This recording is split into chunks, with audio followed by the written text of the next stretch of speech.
Que tu atteindras les objectifs de Dieu dans ta vie. Et le premier principe, Élie va dire au peuple de Dieu, approchez-vous de moi.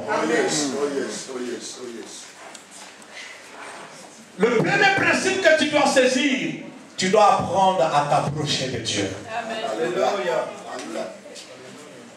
Alléluia. Approche-toi de Dieu, je vais parler de la prière. Laisse-moi te dire. Vous savez, il y a des gens qui croient que la prière est comme une punition, ainsi de suite. Moi, j'ai compris une chose, que la prière, c'est un temps d'intimité. Laisse-moi te dire une chose. La Bible déclare que si tu veux prier, entre dans ta chambre, ferme la porte. Alléluia. Le Dieu qui voit en secret te récompensera. Laisse-moi te dire une chose. Quand tu accueilles quelqu'un dans la maison, tu peux lui présenter le salon, tu lui montres la cuisine, et tu lui montres les toilettes, ainsi de suite. Mais la chambre, ce n'est pas n'importe qui entre.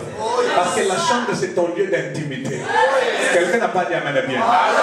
D'autres termes, quand Christ parle de la prière, c'est un temps d'intimité. C'est-à-dire, c'est un temps de deux amoureux. Quand les deux amoureux se parlent, hein, c'est le cœur qui parle, ce n'est pas la bouche qui parle. Parce que quand les deux amoureux se parlent, c'est leur cœur qui s'ouvre.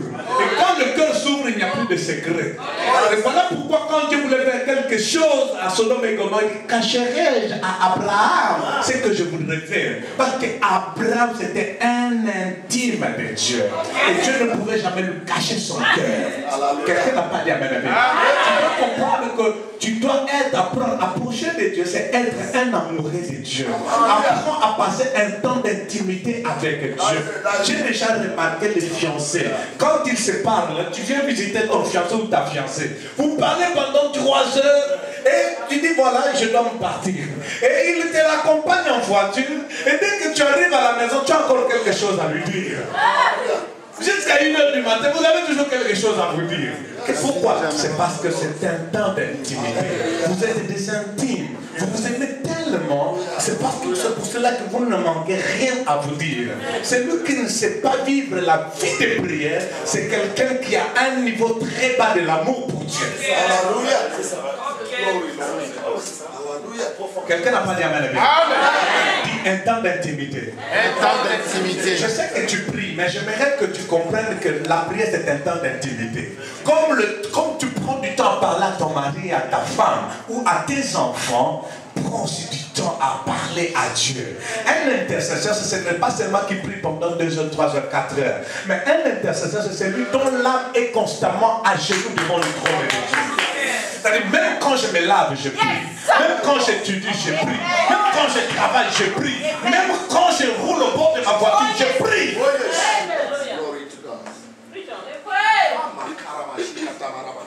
L'église aujourd'hui est tellement faible parce que nous avons perdu la vie de prière. Les chrétiens viennent prier seulement à l'église, mais ils ne savent pas prier à la maison.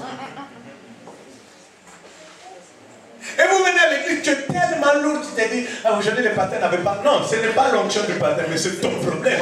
Parce que tu n'as même pas eu le temps d'intimité avec Dieu.